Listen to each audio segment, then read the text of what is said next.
जय हिंद, जय भारत दोस्तों। आज दुनिया की जियोपॉलिटिक्स किस दिशा में जा रही है, इसका अंदाज़ा लगाने के लिए आप मिडल ईस्ट में चल रहे अमेरिका, इज़राइल, ईरान वॉर या फिर यूक्रेन और रशिया वॉर से लगा सकते हैं। लेकिन दोस्तों, क्या आप यह जानते हैं कि आज जो मिडल ईस्ट में संघर्ष चल रहा है, जो रशिया यूक्रेन में चल रहा है, जो पाकिस्तान अफगानिस्तान में चल रहा है, वो संघर्ष केवल आज की परिस्थितियों पर आधारित नहीं है, या फिर केवल आज की परिस्थितियां ऐसी नहीं है कि इन लोगों को जो है युद्ध में उतरने के लिए मजबूर कर सके। और ये जो स्थिति आज चल रही है, इसके लिए केवल आज की परिस्थितियां जो है जिम्मेदार नहीं है। दुनिया में कहीं भी संघर्ष चल रहा हो, कहीं भी युद्ध चल रहा हो, दो देशों के बीच में हो जाए या फिर दो गुटों के बीच में हो जाए, कोई भी छोटे से छोटा या बड़े से बड़ा अगर युद्ध चल रहा है, संघर्ष चल रहा है, तो वो केवल आज की परिस्थितियां उसके लिए जिम्मेदार नहीं होती है। इसके लिए इतिहास में हुई जो गलतियां है, इसके लिए इतिहास में छोड़ी गई जो कमजोरियां हैं, या एक इंसान द्वारा दूसरे इंसान पर की गई ज्यादतियां, जुल्म, अन्याय, ये चीजें भी बहुत ज्यादा मैटर करती हैं। अगर हम वर्ल्ड वॉर 2 की बात करें,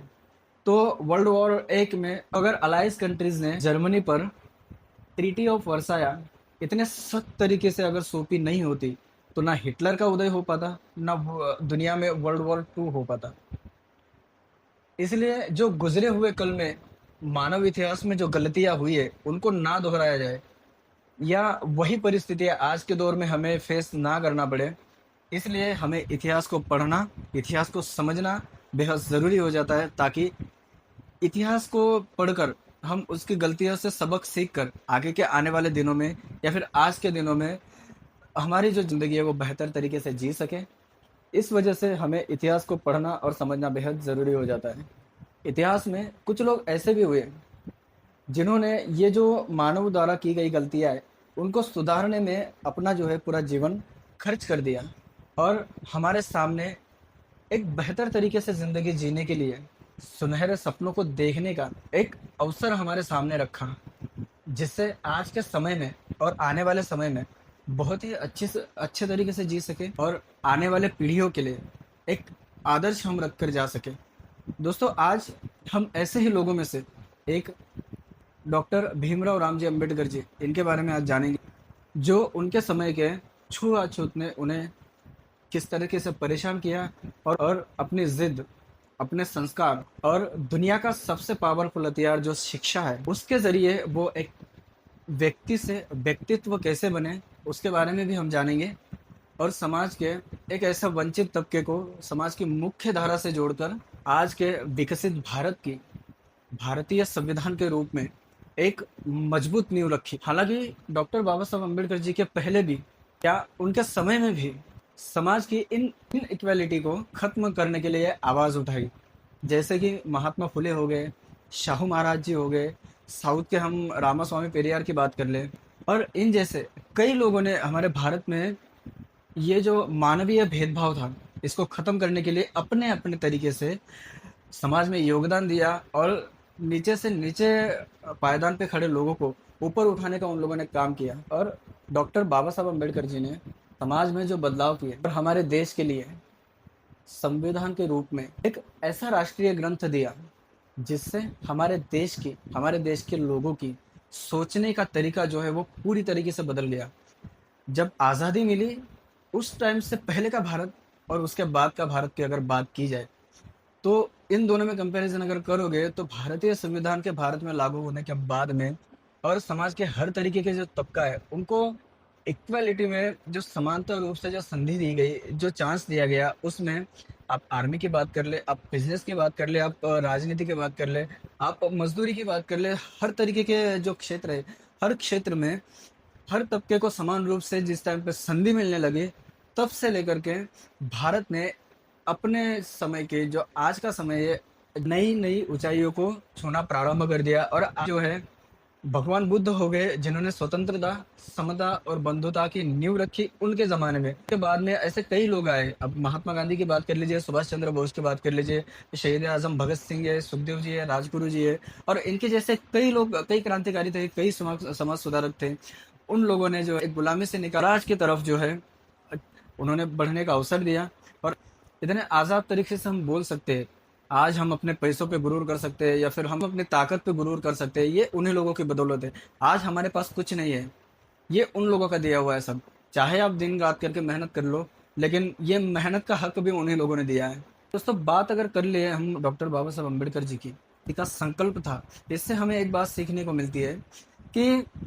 इस दुनिया में इससे पहले भी, आज जो रशिया यूक्रेन में चल रहा है, आज जो मिडिल ईस्ट में चल रहा है, या फिर इससे पहले भी कई युद्ध हुए, कई लोगों ने लड़ाई या लड़ी संघर्ष किए। पहले तो देश नहीं होते थे, पहले छोटे छोटे कबीले हुआ करते थे। तो एक कबीला दूसरे कबीले के ऊपर हमला कर देता था, मारपीट करता था, वहां पे भी लड़ाइयाँ होती थी। जैसे आर्यों ने भारत में आकर के आक्रमण किया था, यहाँ पे की जो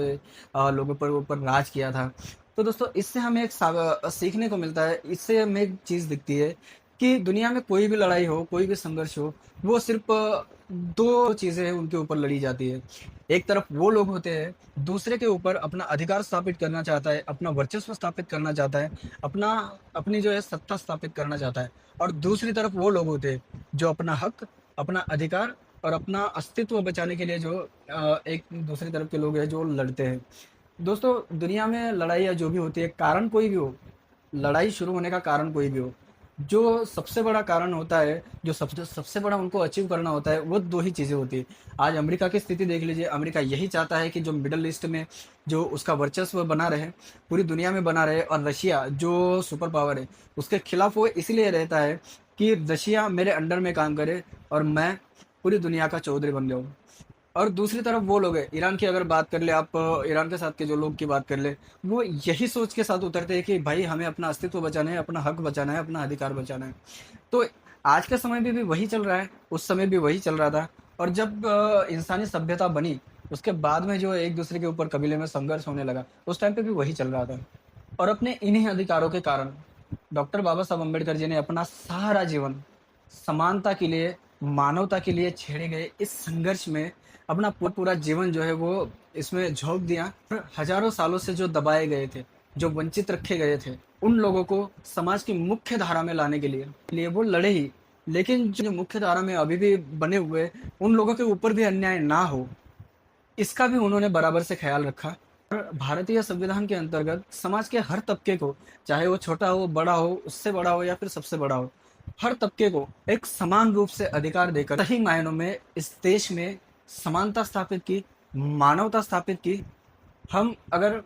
संविधान को अच्छे से पढ़े, ठीक से पढ़े, तो हमें यह प्रतीत होगा, हमें यह देखने को मिलेगा कि उन्होंने समाज के किसी भी वर्ग पर अन्याय नहीं होने दिया है। सबके लिए बराबर के अधिकार खोले, सबके बराबर का अधिकार दिया। और आज उन्हीं अधिकारों को लेकर के समाज का सबसे पीछे पिछड़ा हुआ आदमी है और सबसे आगे जाने वाला आदमी है, सब लोग अपनी अपनी प्रगति करके अपना अपना जो है हुनर दिखा रहे हैं। आज हमारी इसरो है, हमारी इंडियन आर्मी है, हमारे बिजनेसमैन है जो एशिया में सबसे टॉप के मतलब अमीर तरीन लोगों में आते हैं। भारतीय संविधान के अंतर्गत जो है हमारे हमारे हर तबके के लोगों को आगे जाने का, आगे बढ़ने का जो है अवसर हमें मिला है। जाते जाते मैं रामधारी दिनकर जी की कविता है, उसमें से कुछ पंक्तियां मैं सुनाना चाहूंगा। बहुत ही बड़े कवि हमारे भारत के हुए रामधारी दिनकर जी। उन्होंने कहा था कि शांति नहीं तब तक जब तक सुख भाग ना सबका सम हो। शांति नहीं तब तक जब तक सुख भाग ना सबका सम हो, ना ही किसी को बहुत अधिक और ना ही किसी को कम हो। तो चलिए दोस्तों, आज की वीडियो को मैं यहीं पे रोकता हूँ। मिलते हैं अगली वीडियो में। जय हिंद।